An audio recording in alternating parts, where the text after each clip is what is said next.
यह पृथ्वी पर जिसने जन्म लिया है उसकी मृत्यु भी निश्चित है। भगवत गीता में भगवान श्री कृष्ण ने अर्जुन को भी यही उपदेश दिया था। लेकिन हिंदू शास्त्र पुराण में वर्णित कथाओं के अनुसार माँ के गर्भ से जन्म लेने वाले 8 ऐसे महापुरुष हैं जो आज भी अमर है, अर्थात जिंदा है। चलो आज हम उन 8 दिव्य महापुरुष के बारे में थोड़ा जान लेते हैं। पहले है परशुराम। भगवान श्री परशुराम विष्णु के 6ठे अवतार है। परशुराम के पिता का नाम जमदग्नि और माता का नाम रेणुका था और उसका बचपन का नाम राम था। राम ने भगवान शिव को प्रसन्न करने के लिए कठोर तप किया था। भगवान शिव ने प्रसन्न होकर राम को अपना परशु दिया। उसी समय से राम परशुराम के नाम से जानने लगे। दूसरे चिरंजीवी है राजा बलि। राजा बलि श्रेष्ठ दानवीर के रूप से जाने जाते हैं। राजा बलि ने देवताओं पर चढ़ाई करके इंद्रलोक को अपने कब्जे में कर लिया। राजा बलि का घमंड दूर करने के लिए भगवान विष्णु ने ब्राह्मण का वेश धारण करके 3 पैर धरती दान में मांगी। राजा बलि ने बोला, जहाँ आपकी इच्छा हो वहाँ 3 पैर रख दो। भगवान विष्णु ने अपना विराट रूप धारण करके 2 पैर में ही तीनों लोक माप दिए और तीसरा पैर बलि के सर पे रखकर उसे पाताल लोक भेज दिया। शास्त्रों के अनुसार राजा बलि भक्त प्रहलाद के वंशज है। तीसरे चिरंजीवी महापुरुष है राम भक्त हनुमान। माता सीता जी ने अशोक वाटिका में राम का संदेश सुनाने के लिए हनुमान जी को आशीर्वाद दिया था कि वो अजर अमर रहेंगे।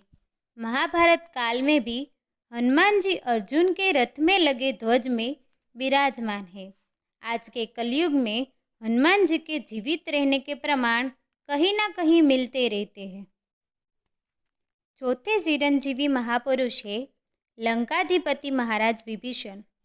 विभीषण रावण के छोटे भाई हैं और भगवान श्री राम के परम भक्त हैं।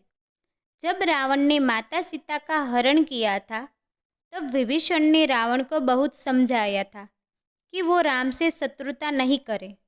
उसी बात के कारण रावण ने विभीषण को लंका से बाहर निकाल दिया। बाद में विभीषण राम की सेवा में चले गए और रावण को हराने में भगवान राम का साथ दिया। इसीलिए भगवान राम ने विभीषण को अमृतत्व का वरदान दिया।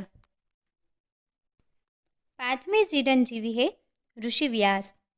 उसे वेद व्यास के नाम से भी जाना जाता है।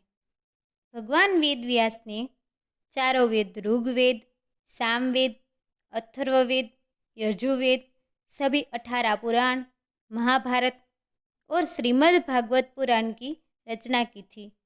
वेद व्यास महाभारत के रचयिता ही नहीं बल्कि उन घटनाओं के साक्षी भी रहे हैं जो क्रमानुसार घटित हुई है। 6ठे महापुरुष है कृपाचार्य।